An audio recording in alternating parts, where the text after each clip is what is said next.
Hi friends, நீங்கள் என்ன பார்க்க போகிறோன்னா ஒரு குருமா குழம்பு தான் பார்க்க போகிறோம். அதுக்கு உருளைக்கிழங்கு, கேரட்டு, பீன்ஸு, பட்டாணி எல்லாம் ஒரு குக்கரில் போட்டு நல்லா வேக வச்சு எடுத்துருக்கேன். அப்புறமா ஒரு மிக்ஸி எடுத்து தேங்காய் கொஞ்சம் போட்டுங்க, துருவிய தேங்காய், ஒரு தக்காளி, முழு தக்காளி கட் பண்ணி போட்டுங்க. அம்மா இஞ்சி துண்டு 2 போட்டுங்க. அம்மா பூண்டு கொஞ்சம் போட்டுங்க. அம்மா கொத்தமல்லி கொஞ்சம் போட்டுங்க. அப்புறமா வீட்டு மிளகாத்தூள் கொஞ்சம் போட்டுங்க, ஒரு 2 ஸ்பூன் போட்டுங்க.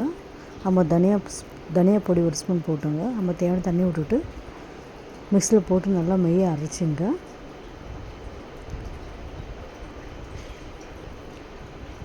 ரெண்டு 3 விசில் பாருங்கள் வந்துடுச்சு. அதுங்களும் பாருங்கள், நல்லா மசாலா நல்லா மைய அரைச்சிருக்கேன் பாருங்கள். நல்லா வெந்து வந்துடுச்சு. கேரட்டு, பீன்ஸு நான் பச்சை பட்டாணி வந்து நைட்டு ஊற வச்சுட்டேன் நான்.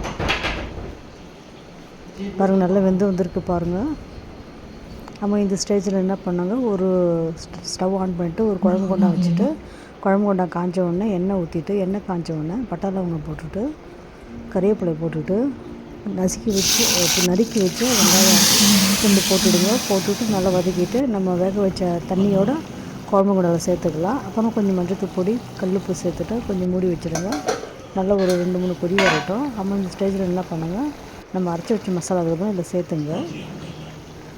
சேர்த்துட்டு நல்லா கலக்கி விடுங்க. மிக்ஸி அலசி நல்லா ஊற்றிங்க. அந்த தண்ணியை நல்லா கொதிக்கிட்டு, தண்ணியாக இருக்கக்கூடாது, குருமா குழம்பு நல்லா இருக்காது. இதை மாதிரி கெட்டி பதத்தில் வரணும். நல்லா கொதிக்க விடுங்க. திருப்பி நல்லா கொதிக்கிட்ட பாருங்கள், இந்த ஸ்டேஜ் நல்லா கெட்டியாக இருந்திருக்கு பாருங்கள்.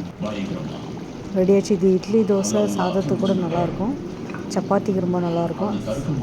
இது மாதிரி ட்ரை பண்ணி பாருங்கள். வீட்டில் ட்ரை பண்ணி பார்த்துட்டு நல்லா இருந்தால் எனக்கு சொல்லுங்கள். மை சேனல் சப்போர்ட் பண்ணுங்கள், லைக் பண்ணுங்கள் ப்ளீஸ். பாய் நண்பர்களே.